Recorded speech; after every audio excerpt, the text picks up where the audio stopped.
49장 2절입니다. 목소리로 같이 봉독하도록 하겠습니다. 오직 너희 죄악이 너희와 너희 하나님 사이를 갈라놓았고 너희 죄가 그의 얼굴을 가리어서 너희에게서 듣지 않으시게 함이니라.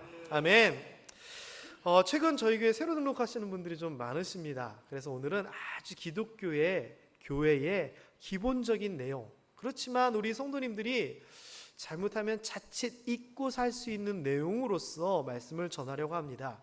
특별히 이 말씀은요, 오늘 말씀은 우리가 가지고 있는 올해 표어 소원을 이루소서와 연관이 됩니다. 왜냐하면은 소원이 이루어지게 하는데 방해하는 제일 중요한 요소, 오늘 본문을 보시면 짐작이 되시겠지만 거기에 대한 이야기를 할 거예요. 그래서 이 문제가 해결되면 저는 다른 문제들도 다 해결되리라 믿습니다.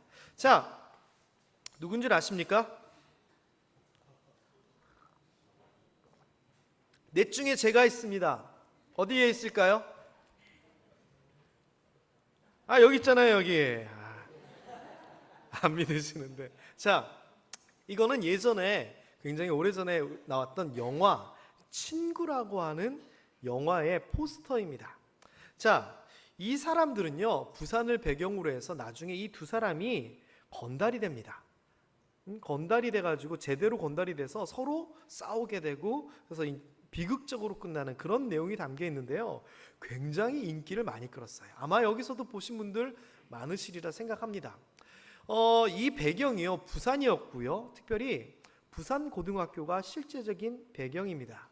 참고로 저는 부산고등학교 44회 졸업생입니다. 그래서 제가 이 영화를 볼 때 깜짝 놀랐습니다. 왜냐하면은 실제로 부산고등학교에서 촬영을 하기도 했고요.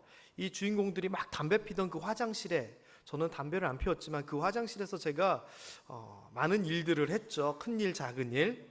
뿐만 아니라 이 앞에서 막 사고치고 뛰어다니는 그 배경들이 제가 다녔던 그 학교 앞이었습니다. 그리고 이 영화를 보면서 저거였구나라고 하고 깨달은 게 있었는데, 그게 뭐냐면요, 신입생 오리엔테이션, 고등학교 1학년 딱 처음 들어갔더니 이런저런 교가도 부르고 안내상도 얘기하다가 교감 선생님이 나오셔서 광고를 하는데 이런 얘기를 하는 거였습니다. 혹시나 신입생들 중에서 학교에서 불법으로 인정하는 불량 서클이 있는데 선배들이 그거 가입하라 그러면 절대 가입하면 안 된다고 막 신신당부를 하는 거였습니다.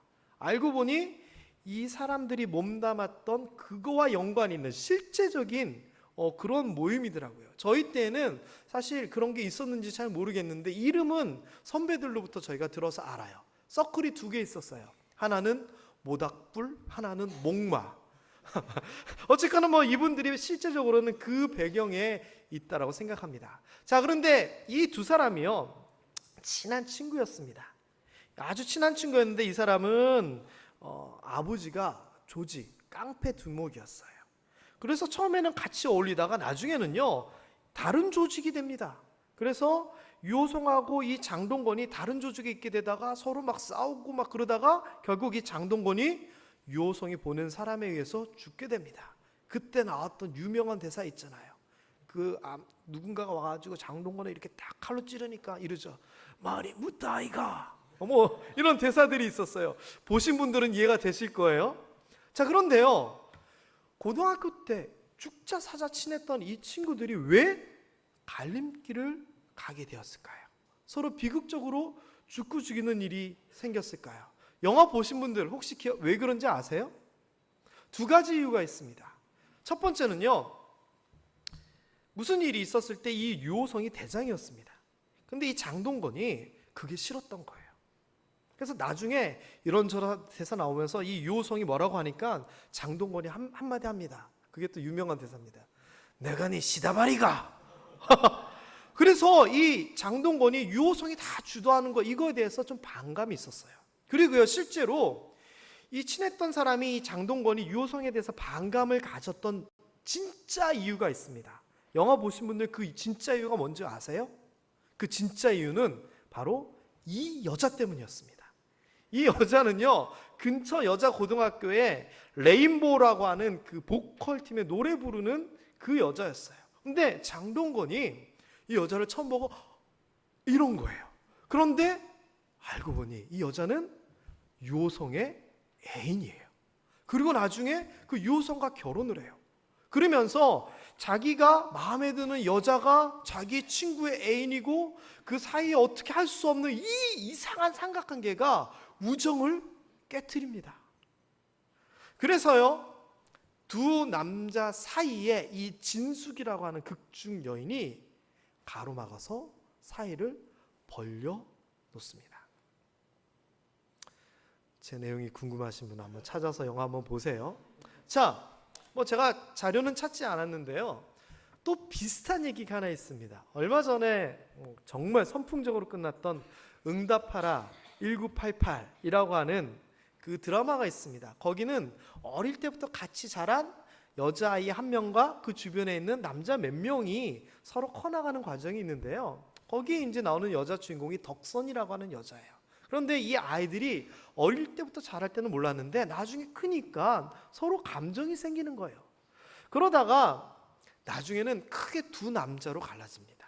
하나는 그냥 유준열이라고 하는 아주 남자다운 남자와 우리가 요즘 아주 핫하게 인기 있는 박보검이라고 하는 바둑 천재가 이 덕선이를 서로 마음에 두고 이렇게 하는데, 나중에 어떻게 되느냐, 이 유준열이라고 하는 남자다운 이 남자가 이 덕선이를 포기합니다.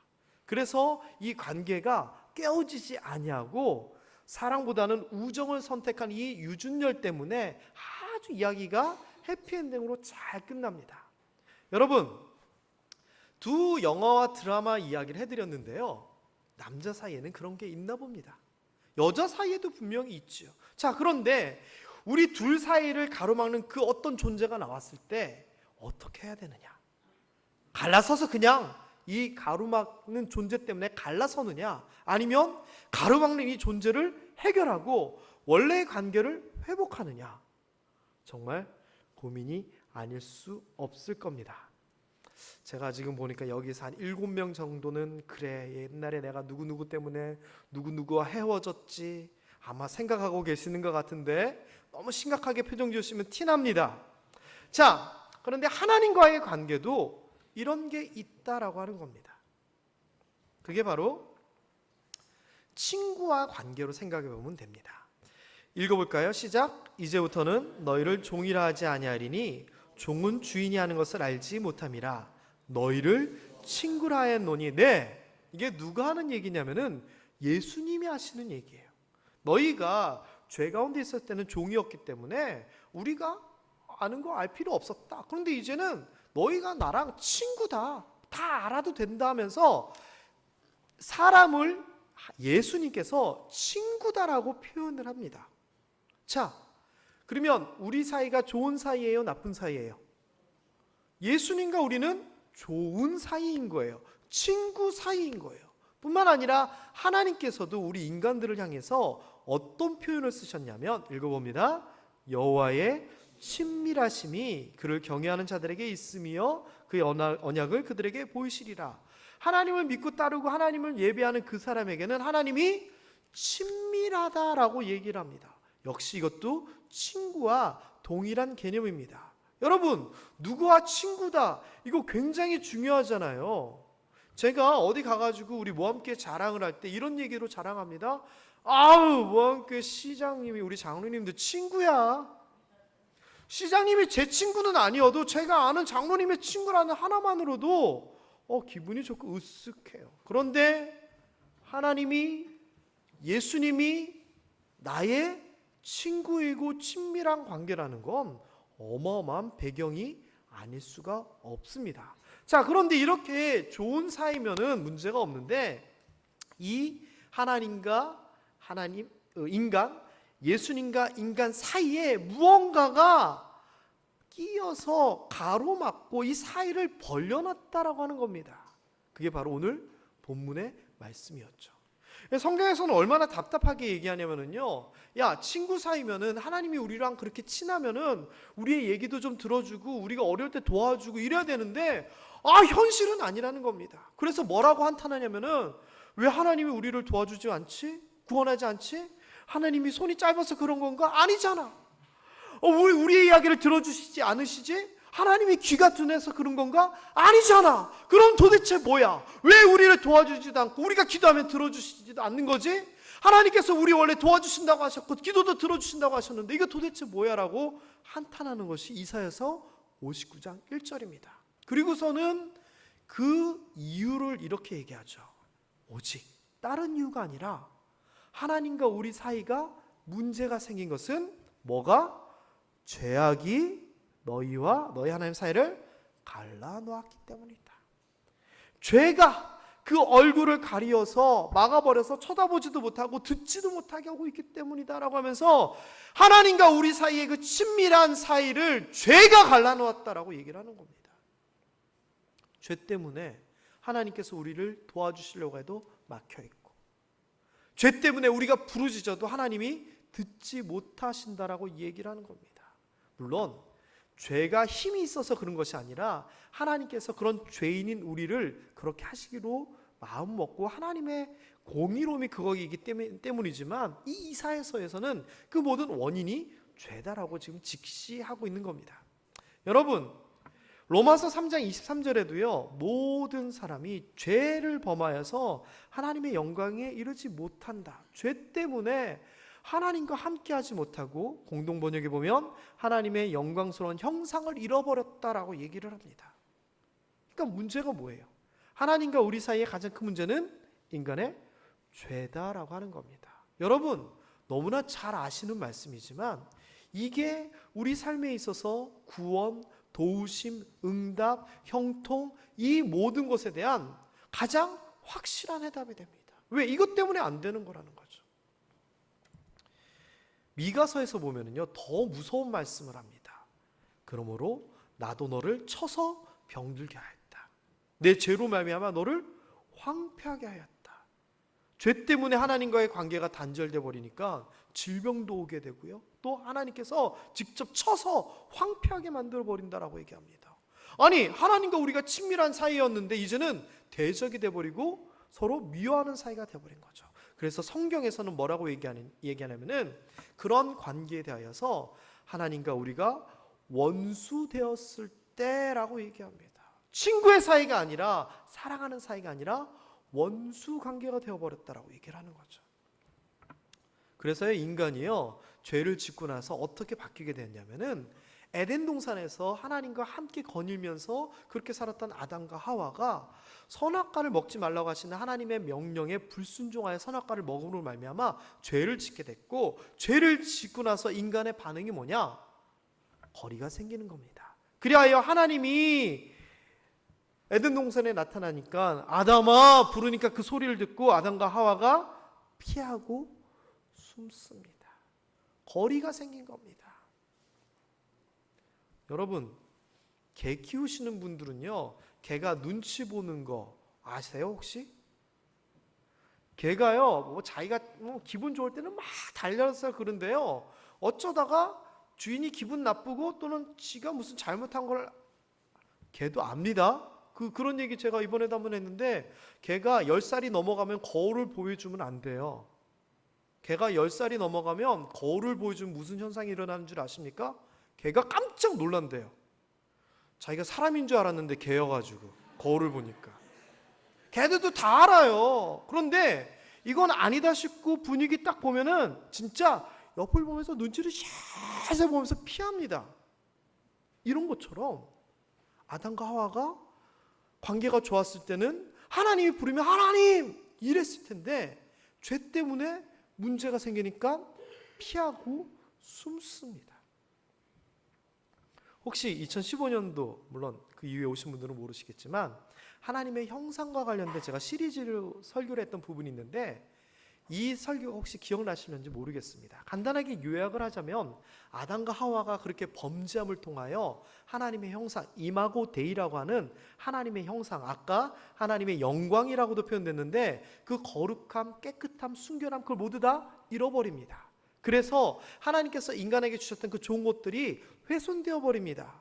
어떤 것들이 훼손되냐면은 하나님과의 좋은 관계가 깨어져 버렸고요, 질병이 오게 되었고요, 아담과 하와 부부 간의 갈등이 생겨나게 됐고요. 세대 간의 문제가 생기게 되었고, 자연이 인간을 돕지 않고 수고하야지만 결실을 맺게 되는 자연과의 갈등이 생기게 되었을 뿐만 아니라, 하나님께서 번성하여라, 충만하여라 라고 했던 그 복이 해당이 안 되게 되어버렸습니다. 이유가 뭐라고요? 죄 때문에 이 모든 것이 문제가 되어버립니다. 그래서 제가 그때 재작년에 설교했던 게 뭔가요? 하나님의 형상, 죄에 대한 문제를 해결하십시오. 죄에 대한 문제가 해결되면 이 모든 것들이 다 뒤따라 옵니다라고 말씀드렸었어요. 자, 근데 이게요, 오늘 이런 우리 소원을 이루소서, 또 뭐 지난주에 얘기했던 여호수아의 이야기, 그 전에 얘기했던 가정에 대한 이야기, 똑같은 맥락 아닌가요? 하나님께서 네 가정이 잘 되고, 네 건강이 잘 되고, 네 뭐가 잘 되고, 네 미래가 잘 되고 할 때 뭐를 요구하시나요? 다른 게 아니잖아요. 하나님 앞에 바로 설 것을, 하나님과의 관계를 제대로 할 것을. 오늘 제가 썼던 표현으로 치면 하나님과 원수가 아니라 친구 되고 사랑하는 사이, 친밀한 사이가 될 것을 요구하시잖아요. 그것만 요구하면 가정의 문제, 건강의 문제, 뭐의 문제 다 해결해 주신다라고 하잖아요. 여러분, 알고 계시겠지만 다시 한번 생각할 수 있는 계기 되기를 주님의 이름으로 축원합니다. 죄의 문제가 우리 앞에 있으면 절대 하나님께서 주시기로 하신 그 약속 못 받습니다. 아주 고전적인 예화고, 저도 여러 번 예화로 말씀드렸는데, 아이가 컵을 갖고 와서 얘기합니다. 엄마 목말라요, 물 주세요. 컵을 내밉니다. 그래, 엄마가 당연히 목마르다며 물 줘야죠. 그런데 물을 따라주려고 보니까 이 안에 벌레가 들어있습니다. 어떻게 해야 됩니까? 벌레가 있어도 아이가 달라면은 이렇게 줍니까? 벌레가 해결되어야죠. 벌레 털어내고 깨끗이 씻고 그래야지 물을 주잖아요. 하나님도 똑같은 겁니다. 우리가 죄악으로 물들어 있고 하나님과 관계가 온전하지 않으면 부어주시지 않습니다. 우리가 그 문제를 해결하고 나면 다 주시는 거죠. 그게 뭐냐? 성경에서 제가 자주 강조하면 그리하면 아닌가요?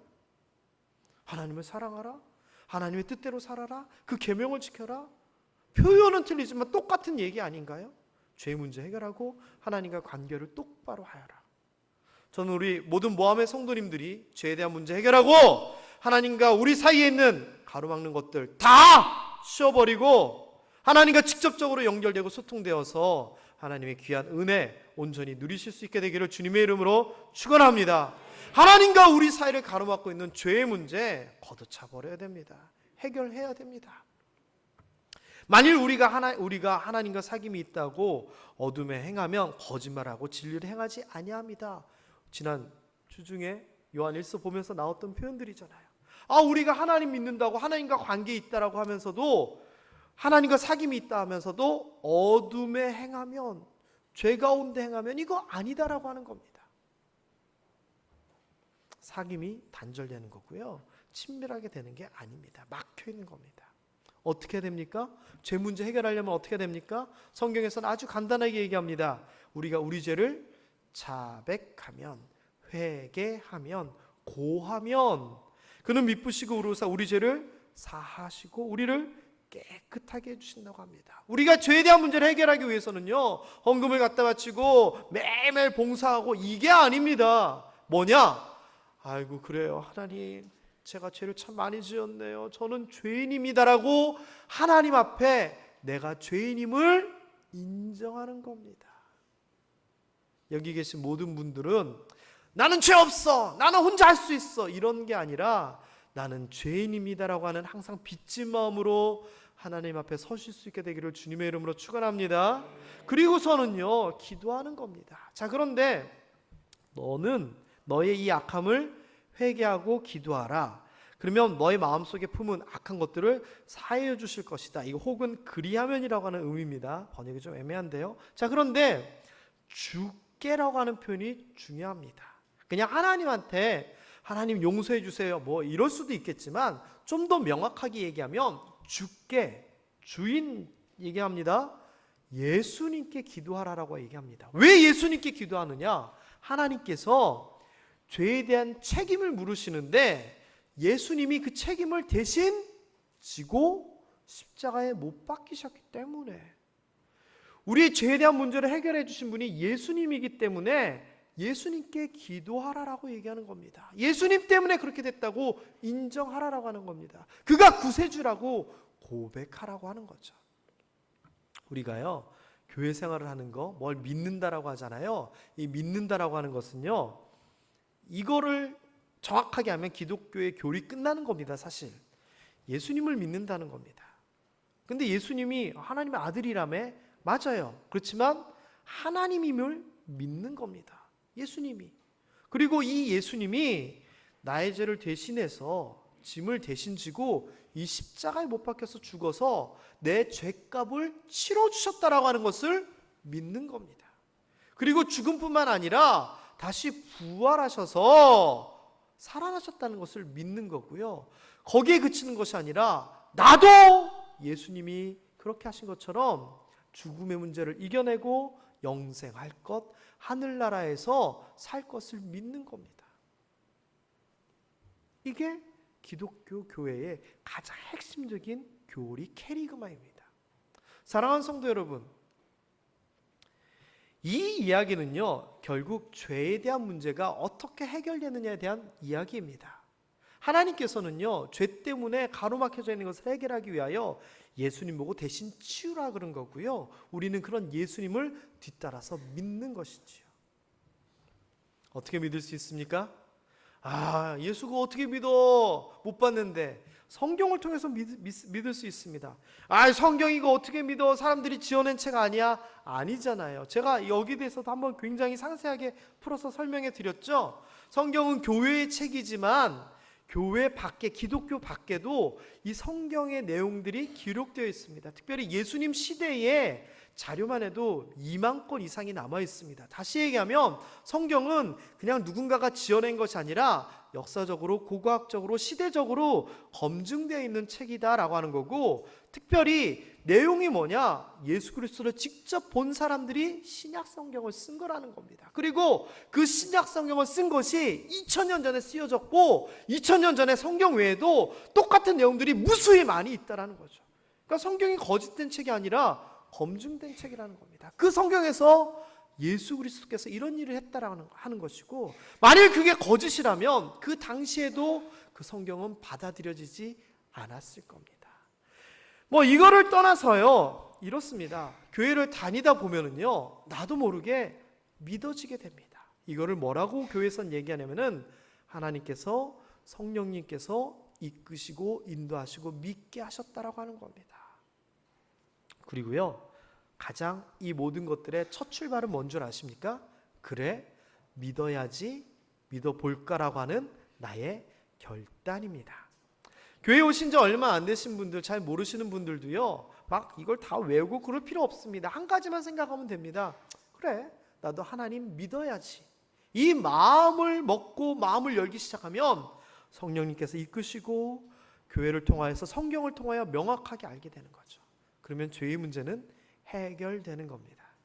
사랑하는 성도 여러분, 죄의 문제가 해결되면은요, 아까 본문에 있는 것처럼 다시 우리가 하나님과 친밀해지게 됩니다.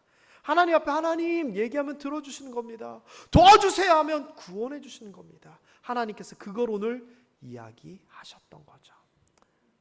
자기를 경외하는 자들의 소원을 이루시며, 자기를 경외하는 자, 우리 올해 표 성경 말씀이잖아요. 경외하는 자, 하나님을 하나님으로 믿고 하나님으로 알고 그 관계가 맺어진 사람에 대한 얘기입니다. 그런 자들의 소원도 이루어 주신다라고 얘기하잖아요.